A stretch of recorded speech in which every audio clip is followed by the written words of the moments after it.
Bonjour et bienvenue sur la formation Blender, j'espère que vous allez bien. Alors, aujourd'hui nous allons parler comment transformer une simulation des rigid body en une animation. J'espère que vous avez hâte de le savoir. Alors, je tiens déjà à signaler, s'il y a des gens qui ne connaissent pas la simulation des rigid body, ne vous inquiétez pas, vous pouvez comprendre ce cours sans même savoir le cours sur les rigid body. Et si vous voulez savoir aussi ce cours, vous avez le lien en description.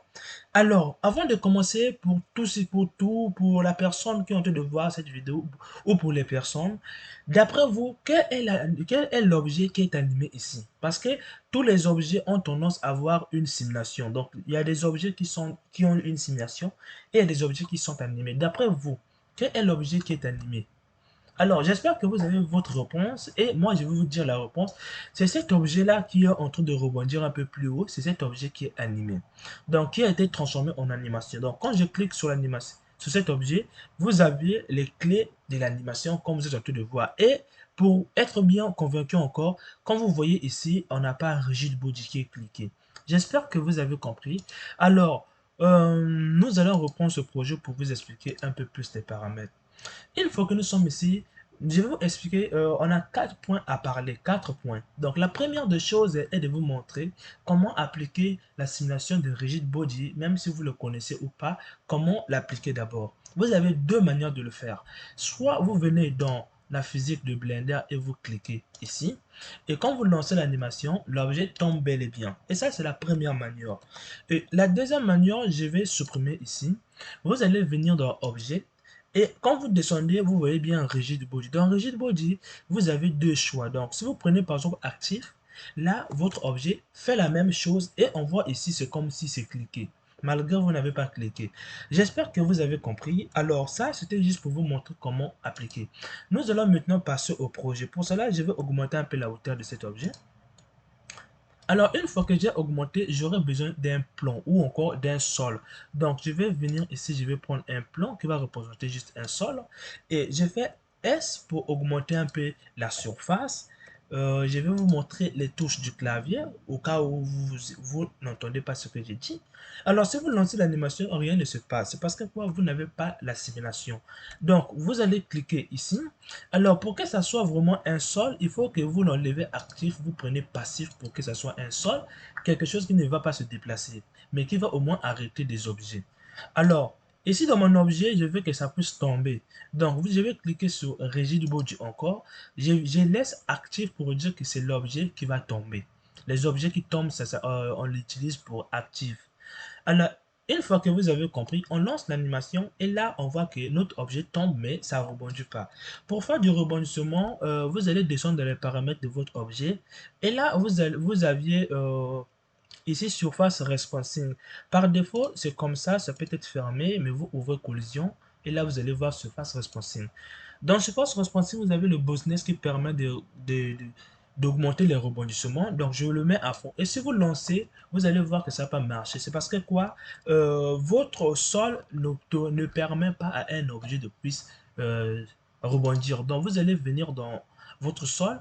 Assurez-vous que vous êtes sur la physique. Et là, vous augmentez aussi les rebondissements pour les objets qui vont tomber sur le sol. Donc, j'augmente. Et là, quand je lance l'animation, vous allez voir que ça marche bel et bien. Alors, j'espère que vous avez compris. Alors, je vais diminuer un peu la hauteur pour ne pas que ça puisse aller en dehors du sol.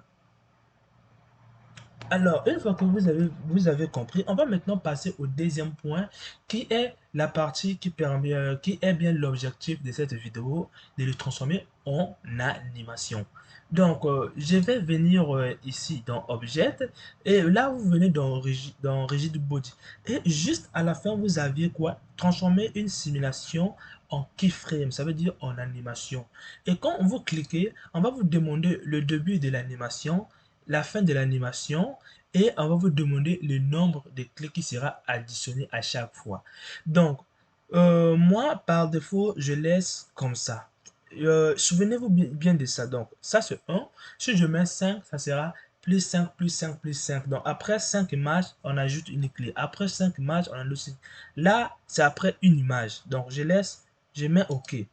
Quand je fais et que j'augmente le timeline, je vois bien le nombre de clés. Et lorsque je lance, ça produit les mêmes effets que la simulation elle-même. J'espère que vous avez compris cela. Alors, on va maintenant zoomer un peu pour voir comment c'est placé, comment on place les clés là, ces clés que vous êtes en train de voir sur ici. Donc quand je zoome, vous voyez bien que, bon, je vais aller un peu à 1 là. Je commence à 1. Et là, vous voyez bien que à 1, on ajoute une clé. Lorsqu'on passe à 2, on ajoute une clé. On passe à 3, on ajoute une clé. Donc, on voit bien que la durée ici est de 1, la durée d'ici est de 1. Donc, à chaque 1, on ajoute des clés. Donc, j'espère que vous avez compris cela. Et souvenez-vous là où il y avait 1, si vous mettez 5, vous allez avoir de 1 à 5 une clé.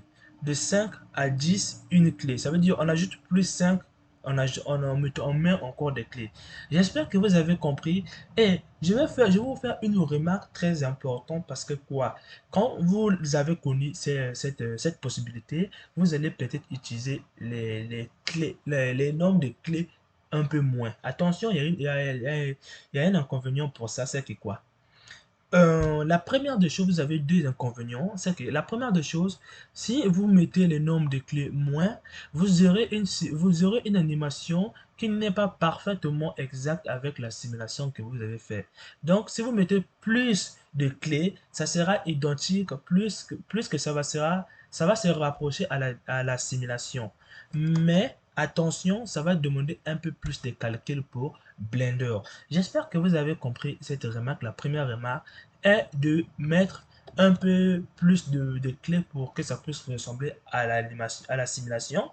Mettez moins, ça veut dire que ça va pas se ressembler parfaitement.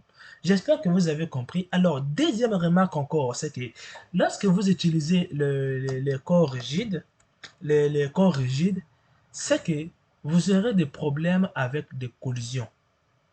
Cela veut dire quoi? Vous aurez des problèmes avec des collisions. Euh, je vais agrandir ceci en faisant SZ. Donc, une fois que je les ai faits, je vais, par exemple, je vais créer un trou entre ces deux surfaces. Donc, je vais venir ici. Ça, c'est une remarque très importante que je vous fais parce que ça arrive toujours. Donc, je viens ici, je clique ici. Et moi, je supprime cette face. Donc, vous allez venir ici, vous allez faire dissolve face. Vous prenez ici la face là, vous venez, vous faites ceci, dissolve face. Et lorsqu'on voit notre face, notre objet est bien troué. Maintenant, qu'est-ce qui se passe avec les rigid body? C'est que les rigid body, c'est difficile à ne gère pas mal les collisions, mais ce sont les boîtes de collision. Donc, par exemple, si je crée un autre objet, je fais GZ comme ça. Maintenant, je vais donner la simulation de rigid body. Je laisse active. Si maintenant, je viens sur mon objet qui est là, donc venez, mettez le curseur ici, cliquez sur la touche supprimer, ou encore, vous faites clic droit, vous allez avoir delete ici. Quand vous avez supprimé, donnez encore la simulation à votre objet. Donc là, lorsqu'on voit bien ça réagit. Maintenant, qu'est-ce qui va se passer? Voyons un peu lorsque ça va tomber. Comme vous êtes en train de le voir, votre objet n'entre pas à l'intérieur. Comme vous êtes en train de voir ici, votre objet n'entre pas. Et il y a encore, si par exemple, je peux faire quelque chose encore de plus beau, je dis que c'est quelque chose qui sera un sort qui ne va pas se déplacer. Et maintenant, quand je lance la simulation, vous voyez bien que votre objet ne passe pas à travers. Donc ça, c'est une remarque très importante. C'est dû aux boîtes de collision. Donc les boîtes de collision sont juste là. Donc là, pour le moment, on a que seulement d'abord ça. Donc j'espère que vous avez compris. Euh, on a par exemple ça, bon, qui marque toujours une erreur. Je ne sais pas pourquoi. J'espère que vous avez compris. Maintenant, comme vous le voyez, en disant que je prends la géométrie de l'objet, là, vous avez pris la géométrie de votre objet. Mais attention, attention, il y a toujours des limites avec ce genre de cas. Donc, il y a toujours des limites sur ces choses. J'espère que vous avez compris sur ça. Alors, je vais vous laisser. On se retrouve dans la prochaine vidéo auquel je vais parler, je ne sais pas, de cette simulation de collision. Alors, si vous voulez aussi voir la simulation pour le rigid body, je vous ai mis le lien en description. Vous pouvez aussi le voir. Un cours complet. Donc, on se retrouve dans la prochaine vidéo auquel je vais expliquer les collisions.